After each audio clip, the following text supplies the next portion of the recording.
Hey, it's better to win than lose. Oh, yeah? You got a box? Yeah, I got a box. Thanks. Coach, what was it there, that overtime? It seemed like you just needed to get everybody woke up, or? Yeah, listen, I mean, we were a different team from how we've been practicing and how we played last Saturday. Like, we were not even in the same, I was like, who are these guys?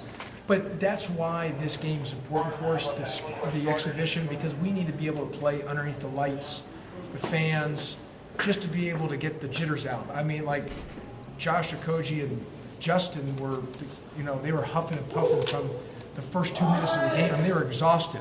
And as much conditioning as we've done, that's because of the fact they were so gassed up to play, and they were so adrenaline to play that it was almost wore them out. So, but this was good for us. It was good, and I'm glad we won. But there's a lot of teaching points here, and the bottom line is the 20 turnovers is a lot.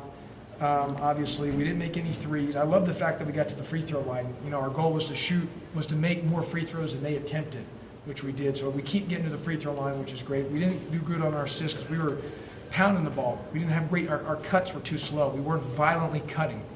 We were +1 on the 50-50 balls. And so they beat us to a lot of balls. That's why the score is what it is. They kicked our butt in a lot of 50-50 ball areas. But we found a way to win, and we made some free throws, especially down the stretch. What did you see from Ben Lambert? No, Ben was good. I mean, we threw that one into him late, and he kicked it out to Todrick for the 3. I wanted him to shoot it, but Ben has gotten better and better and better. I mean, 20 and 12. Ben's a guy that, he's improved. I mean, he couldn't do what he did tonight or last Saturday when I got the job in April. I was like, this guy's got a long way to go. His trajectory just keeps going uphill. How have you managed expectations for this season? Because they're kind of low from the outside. And what do you tell those guys about what they should expect? Well, Steve, expectations low. I mean, from the outside, people said publicly that we might not win a game in all ACC. And when I got the job, I was told that it's going to be a long shot that you win a game in the ACC, and if you do, you probably should get Coach of the Year. So that's what I was told, and that's what people on the outside have said. However, internally for us, we've got to undersell and overperform.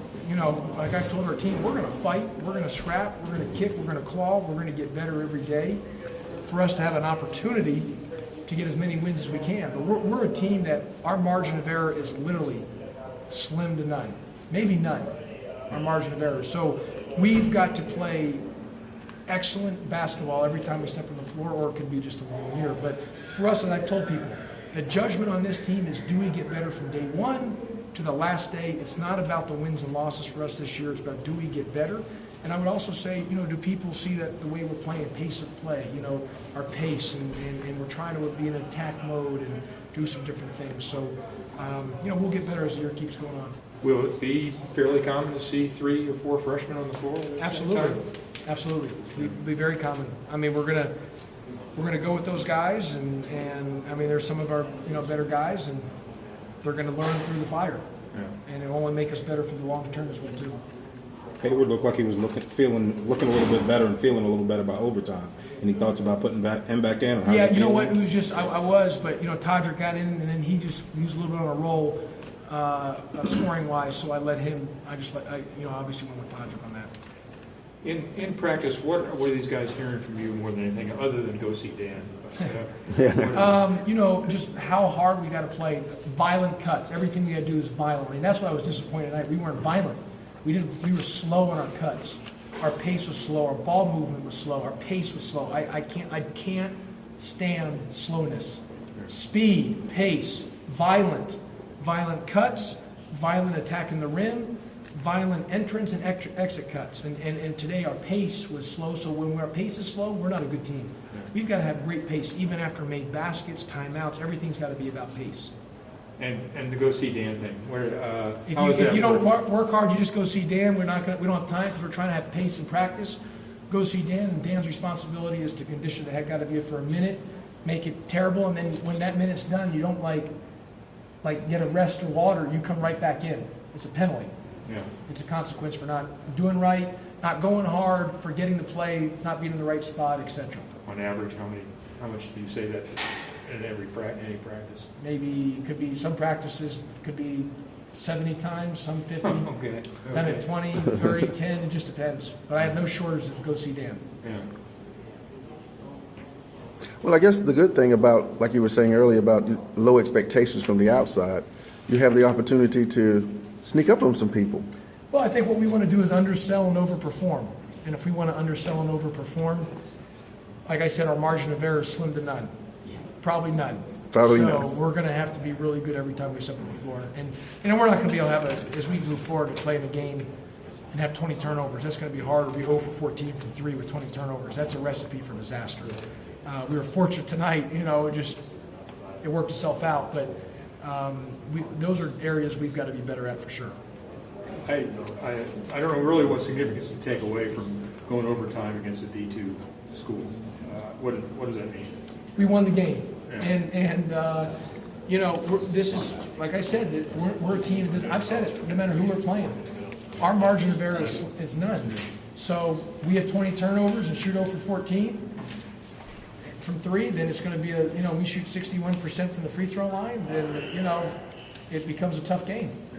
And I don't care if we're playing Division II, Division III, or we're the best team in the country, Division I. So we're going to be, for us to have success this year, we've got to be really good every time we step on the floor. And if we're not, if we just have, where we just, our errors are just issues, then it's going to be a long night for us. Last thing for me is looking forward to your first real game here coming up.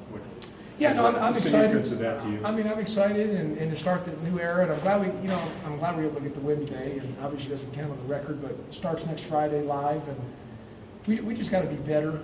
And like I said, this game will be good for us because it'll work out some of the jitters. And that's what we needed. Like I said, guys, we've prided ourselves on being in shape and our cutting, and we were slow with pace, slow with cutting, and everything today. So we'll be better next time we step on the floor next Friday. However, if we don't play great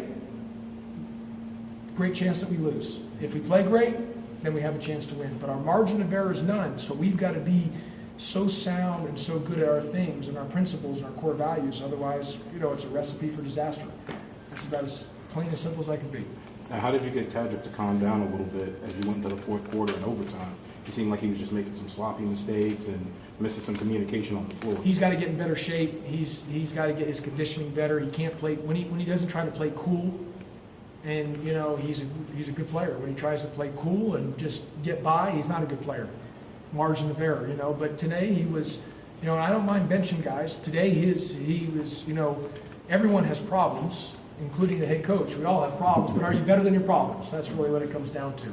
And today because of the way he was scoring the ball, he was better than some of his issues that he had with, not playing as hard as I needed him to play and some things. So it's a balancing act, and it could be a revolving door all throughout the year. But when Todrick's really good, he can be really good.